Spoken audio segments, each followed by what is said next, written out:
पंच परवाने पंच परधाने पंचे पावे दरगह मान पंचे सोहे दर राजाने पंचा का गुर एक ध्यान जे को कहे करे विचारे करते कह करणे नाही सुमारे धाउल धर्म दया का पूते संतोख था प्रख्या जिन सूते जे को बुझे होवे सचियारे धवले ऊपर के ताभारे धरती होर परे होर होरे तिस्ते भार तले कौन जोरे जी जात रंगा के नाम सबना लिखया उड़ी कलाम एव लेखा लिख जाने कोए लेखा लिखया केता होए केता ताण सवाल्यो रूपे केती दात जाने कौन कूते कीता पसाओ एको कवाओ तिस्ते होए लख दरियाओ कुदरत कवणे कहाँ विचारे वारिया न जावा एक वार जो तुद भावे साई भलिकार तू सदा सलामत निरंकार।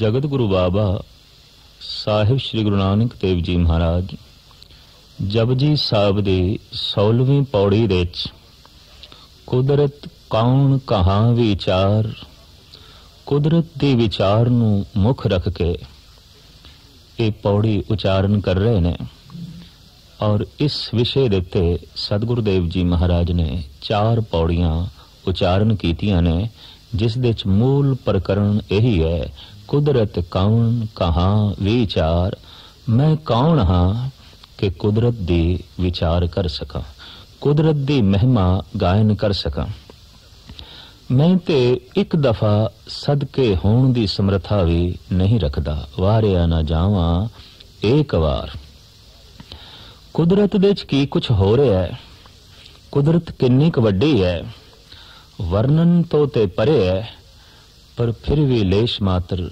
साहिब श्री गुरु नानक देव जी महाराज जिक्र करते ने कुदरत दे जो श्रेष्ठ उत्तम पुरुष ने सतगुरुदेव जी महाराज पहले उन्हां दा जिक्र करते ने पंच परवान पंच प्रधान पंचै पाहवे दरगह मान पंच तो मुराद सिरमौर मुखी प्राचीन समय तो साडे देश दे अक्सर पंच जन समाजिक धार्मिक ते राजनीतिक फैसले करते रहे हैं पंच तो मुराद पंज पर पंजां दी समर्था जद एक दे च होवे पंजां दी शक्ति जद एक दे समा जाए ते एक बहुत महान हो जाए प्रभु नाल जुड़ जाए उस वास्ते शब्द भी पंच वरतिया गया बे ये ते पंच है पंच तो मुराद इत्थे संत गुरमुख जो परमात्मा नाल जुड़े है परमात्मा सब तो उच्चा है उस नाल जुड़न वाला भी सब तो उच्चा हुंदा है पंच हुंदा है मुखिया हुंदा है सिरमौर हुंदा है साहिब कहंदे ने पंच प्रवान ये जो संत जन ने गुरमुख ने जो ये पंच ने ये जगत नू कबूल ने प्रवान ने क्योंकि जगत दा इन्हां द्वारा कोई अहित नहीं आउंदा नुकसान नहीं आउंदा लिहाजा साहिब कहंदे ने जगत दे ये प्रमाणिक पुरुष ने ये कबूल कर ले जांदे ने इन्हां नू प्रवान कर लिया जांदा है पंच प्रवान पंच प्रधान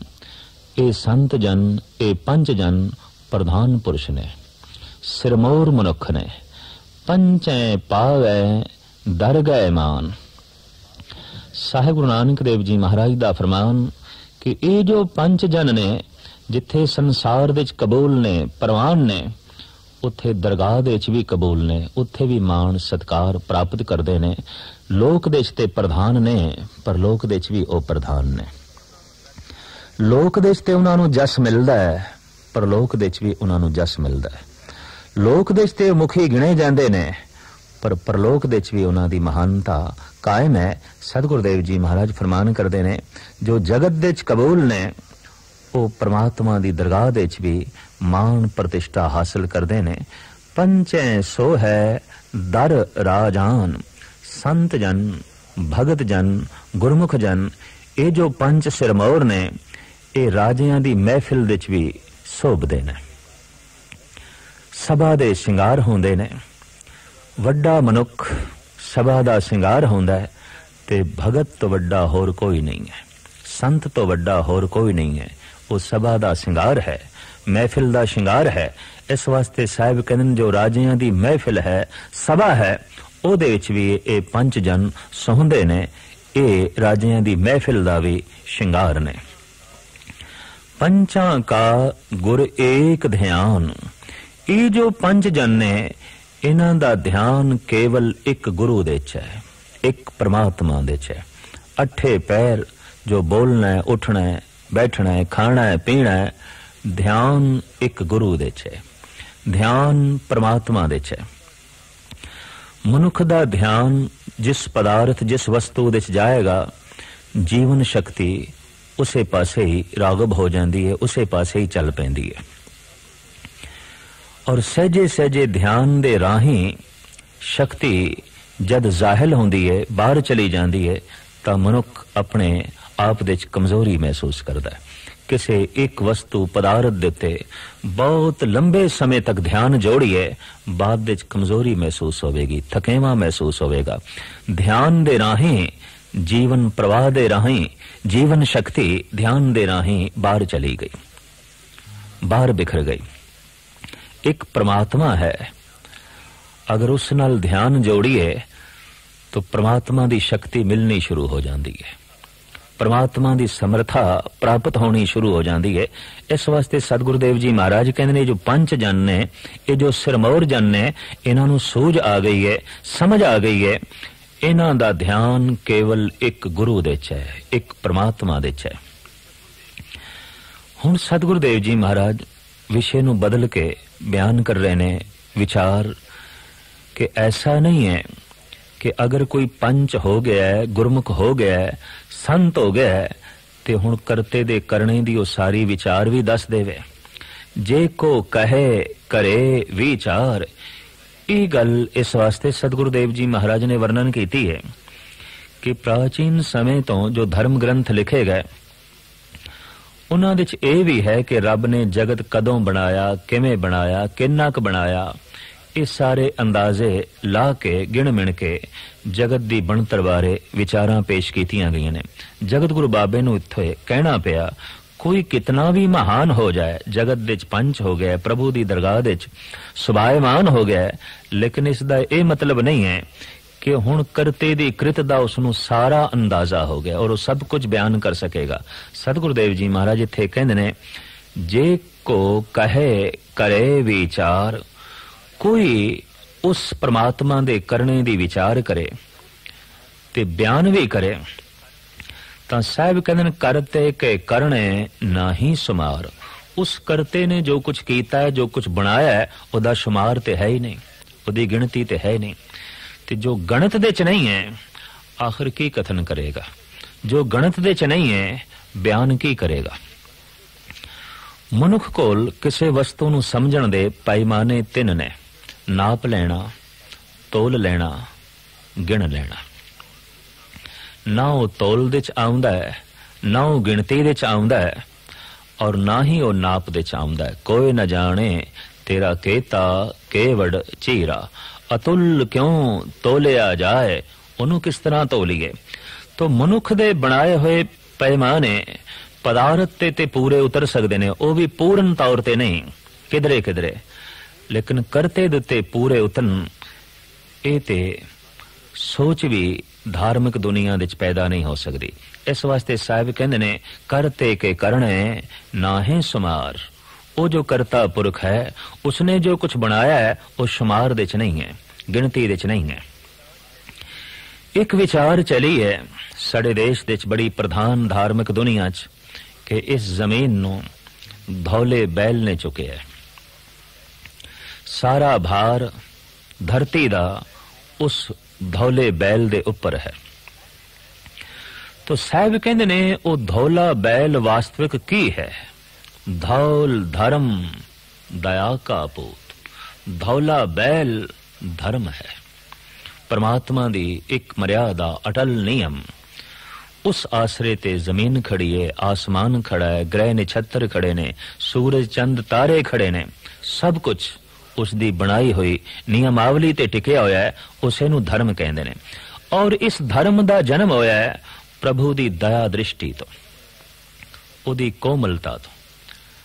जिथे भी कोई मनुख अपने जीवन नू मर्यादा देंदा है तो मर्यादा देण तो पहले कुछ ना कुछ कोमलता दे अंकुर उस दे अंदर जरूर फुटदे ने, वरना जिंदगी गैर मर्यादा होवेगी। तो परमात्मा दी दया तो कोमलता तो इस नियम दा जन्म होया है, इस धर्म दा जन्म होया है। तो साहब कहंदे ने धौले बैल ने ये धरती नहीं चुकी हुई, बल्कि परमात्मा ने जो नियम बनाया है, धर्म बनाया है, मर्यादा बनाई है, उस आधार देते ये जमीन खड़ी है। धौल धर्म दया का पूत, और ये धर्म दया दा पुत्र है, प्रभु दी दया दृष्टि तो पैदा होया। गुरु नानक देव जी महाराज दी विचारधारा अनुसार धर्म दे दो ही मूल गुण ने, संतोख ते दया। धर्म दा जन्म दया और संतोख तो है। दया संसार नाल जोड़दी है और संतोख निरंकार नाल जोड़दा है। दया तो सेवा दा जन्म है, संतोख तो सिमरन दा जन्म है। संसार पिछे है, निरंकार अगे है, तो जो अगे है उदा सिमरन करके उस नाल जुड़ सकांगे, जो साथों पिछे है सेवा करके उस नाल जुड़ सकांगे। तो संसार विच जो पछड़ गए ने, पिछे रह गए ने, पशु पंखी गरीब तबका जो ज्ञान दे पिछे रह गया, अर्थ धन संपदा दे पिछे रह गए, राजनीति दे पिछे रह गए, धर्म दे पिछे रह गए, जीवन दे जिस पहलू दे जो पिछे रह गया है उस ते दया, और जो अगे है उसदा चिंतन, उसदा सिमरन। अगे दृष्टि संतोख तो बिना नहीं जा सकेगी और पीछे दृष्टि दया तो बिना नहीं जा सकेगी। साथों पीछे भी कोई है उन्हें वेखण लई दया चाहिए, साथों अगे भी कोई है उन्हें वेखण लई संतोख चाहिए। संतोख तो ही सिमरन दा जन्म है और दया तो सेवा दा जन्म है। सेवा नाल संसार सवरदा है और संसार नाल मनुख जुड़दा है, सिमरन नाल मनुख खुद सवरदा है और निरंकार दे नाल जुड़दा है। तो सतगुरुदेव जी महाराज कहंदे ने मर्यादा ही है प्रभु दी अटल बनाई हुई, जिस आधार देते ये पृथ्वी खड़ी है। संतोख थाप रखया जिन सूत। प्रभु ने तमाम साजो सामग्री दे अंदर एक सूत परो के रख देता है कि संतोख। जो कुछ भी प्रभु ने बनाया है वो अपने आप विच संतुष्ट है। सूअर शेर नहीं होना चाहता, शेर मोर नहीं होना चाहता, मोर अपने आप विच प्रसन्न है, हंस नहीं होना चाहता। जो हंस है वो बंदर नहीं होना चाहता, बंदर अपनी दुनिया विच प्रसन्न है, वो बघियाड़ नहीं होना चाहता। जो कुछ भी प्रभु ने बनाया है वो अपने आप विच संतुष्ट है। अगर ना होवे तो जीवना नरक बन जाए, एक छिन लई जीवना औखा हो जाए। जो जिथे टिके है उहदे च वो संतुष्ट है। जैसा रंग रूप नस्ल जिस ढंग दा सुभाव मनुख उस दे च संतुष्ट है, पशु पंखी उहदे च संतुष्ट ने। साहिब कहंदे ने एक सूत दे च सारे जगत नू परिपूर्ण परमात्मा ने परो के रख दिता है। सारे जीव इसे ही धागे दे च परोए हुए ने।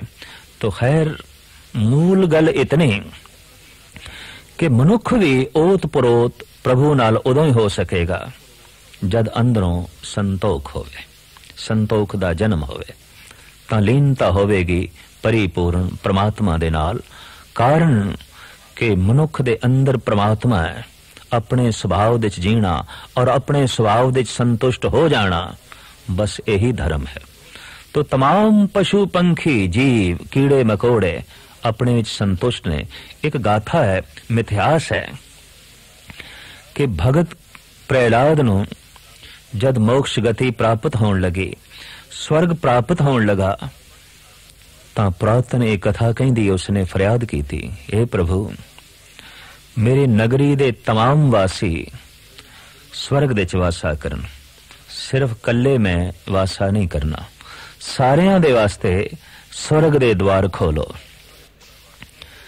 तो प्रभु ने यह आख्या, प्रहलाद तू नगरी दे जीवां तो पुछते ले, वो स्वर्ग दे च रहना भी चाहते ने कि नहीं। कहंदे ने नगरी दे बाहर बिष्टा दे च लेटे आया एक सूअर। प्रहलाद उसनूं कहंदा है, हुण तैनूं बिष्टा दे च लेटना नहीं पएगा, हुण मैं तेरे वास्ते स्वर्ग दा बंदोबस्त कीता है। पर प्रभु ने आग्ञा कीती है कि हर जीव तो पुछ गया, तो मैं तैनूं कहना तू स्वर्ग जावेगा जिथे सुख ही सुख है, आनंद है, खेड़ा है, मोख द्वार है उत्थे। तां सूअर ने यह आख्या, भगत जी उत्थे बिष्टा मिलेगी, वो बिष्टा दे च ही संतुष्ट है, बिष्टा ही उस वास्ते स्वर्ग है, बिष्टा ही उस वास्ते रस दा सोमा है। तो जो जीव जिथे टिके है उस दे च संतुष्ट है, तदी ते वो टिके होया है, तदी ते वो ठहरे होया है। मनुख दे अंदर परिपूर्ण परमात्मा है, उसदा बोध नहीं है। उस बोध नूं जगाण लई सतसंग है, ताकि मनुख भी अपने आप दे संतुष्ट हो सके, अपनी आत्मा नाल जुड़ सके। तो संतोख थाप रखिया जिन सूत, संतोख दे सूत्र दे जिसने तमाम जीवां नूं परो के रखिया है, स्थापन करके रखिया होया है। जे को बुझै होवै सचियार, कोई बूझणहार, कोई ज्ञानी, कोई सूझवान अगर इस ढंग दी विचार करे ते सचियार होने दी कोशिश करे कि जमीन नूं धौले बैल नहीं चुकिया है और इस विषय दे उत्ते अनेकां दलीलां देवे, तो जगत गुरु बाबा कहंदे ने पहले ये विचार उसनूं करनी चाहिए कि धौले ऊपर केता भार, उस धौले बैल दे उत्ते किन्ना क वजन है। फिर सतगुरु देव जी महाराज कहंदे चलो मन लईए, धरती धौले बैल ने चुकी है, पर धौला बैल किथे खड़ा है। जे कह दईए ओ थल्ले पृथ्वी ते खड़ा है, तो फिर ओ पृथ्वी किसते खड़ी है। जे इस तरीके नाल होर कल्पित गल आख देती जाए कि उहदे थल्ले धौला बैल खड़ा है, तो फिर सवाल खड़ा होवेगा धौला बैल किथे खड़ा है। आखिर किसे थां ते पहुंच के ते कहना ही पएगा कि थल्ले कुछ भी नहीं, ऊपर कुछ भी नहीं है। बिन थम्मा गगन रहाया, गुरु गोबिंद सिंह जी महाराज दे एवाक, जमीन आसमान सूरज चंद तारियां दे तले कोई थंबियां नहीं ने। प्रभु ने एक मर्यादा बना देती है, उस अनुसार ये सारे जो है टिके हुए ने। तो साहिब फरमान कर देने, अगर कोई धौले बैल दी विचार करके सचियार होने दी कोशिश करे, तो महाराज कहते ने पहले उसनू ये सोचना चाहिए कि धौले ऊपर केता भार, उस बैल दे उत्ते भार किन्ना का है, वजन किन्ना है। धरती होर परे होर, तो धरती एक थोड़ी है, अनंत धरतियां ने। इस पृथ्वी इस धरती दे थल्ले धौला बैल है, बाकी धरतियां दे थल्ले कौन है। चंद्रमा दे विच थल्ले कौन है, शुक्र भी एक धरती है। और अनंत ग्रह निछत्तर स्यारे सितारे सब धरतियां पृथ्वियां, इन्हां दे थल्ले कौन है। तो साहिब कहंदे ने फिर उसनू ये भी विचार करनी चाहिए कि इस पृथ्वी दे थल्ले धौला बैल है, बाकी पृथ्वियां दे थल्ले कौन है, क्योंकि पृथ्वी एक नहीं है। धरती होर परे होर होर अनंत धरतियां ने, होर धरतियां ने, धरती दे थल्ले होर धरती है, धरती दे उपर होर धरतियां ने, अनंत धरतियां ने, तिसते भार तले कौन जोर, उन्हां दे थल्ले कौन खड़ा है, किसने अपनी शक्ति दे नाल, अपने जोर दे नाल ये भार चुकिया होया है, कौन है वो? तो साहब कहंदे ने इत्ते प्रभु दी बनाई हुई मर्यादा है, उत्ते धौल धर्म दया का पूत है। फिर मेरे पातशाह कुदरत दी विचार इंज करदे ने, जी जात रंगा के नाम, अनंत जीव ने वख वख जातां वाले, वख वख रंगां वाले ते वख वख नामां वाले, सबना लिखिया वुड़ी कलाम, वुड़ी कलाम अगम्मी कलम, सारियां दिते लेख सुभाव दे परिपूर्ण परमात्मा ने अपनी अगम्मी कलम नाल लिख दिते ने। गुरु अर्जन देव जी महाराज फुने छंद दे अंदर फरमान करदे ने, हाथ कलम अगम मस्तक लिखावती। अगम्मी कलम दे नाल परिपूर्ण परमात्मा ने हर एक दे मस्तक दे उत्ते कुछ लिख दिता है। की लिख दिता है? सुभाव, जीवन दा ढंग। लख भी कोशिश करिए, सूअर दे जीवन दा ढंग बदल नहीं सकदा, गऊ दे जीवन दा ढंग बदल नहीं सकदा, शेर दे जीवन दा ढंग बदल नहीं सकदा। भुखा मर जाएगा शेर, घास नहीं खाएगा, भुखी मर जाएगी गऊ, मांस नहीं खाएगी। जीवन दा ढंग है, बजे होया है। सबना लिखिया वुड़ी कलम, हाथ कलम अगम मस्तक लिखावती। उस अगम्मी कलम दे नाल परिपूर्ण परमात्मा ने सारियां दे मस्तक दे उत्ते स्वभाव लिख दिता है। जैसी कलम बुड़ी है मस्तक, तैसी जियड़े पास, कहो नानक प्राणी पहले पहरे, हुक्म पया गरबास। सबना लिखिया वुड़ी कलाम, एव लेखा लिख जाने कोय। अगर कोई सूझवान ज्ञानी आलम दार्शनिक ये लेखा लिखे और जानकार बनने की कोशिश करे कि मैं सारा लेखा लिखना है, किन्ने जीव ने, किन्ने रंगां दे ने, कितनी जातां दे ने, किस किस ढंग दा ओ सुभाव रखदे ने, तो साहब कहंदे लेखा लिखिया केता होए। ओ लेखा किन्ना क होवेगा, भाव अनंत होवेगा, लिख नहीं सकेगा।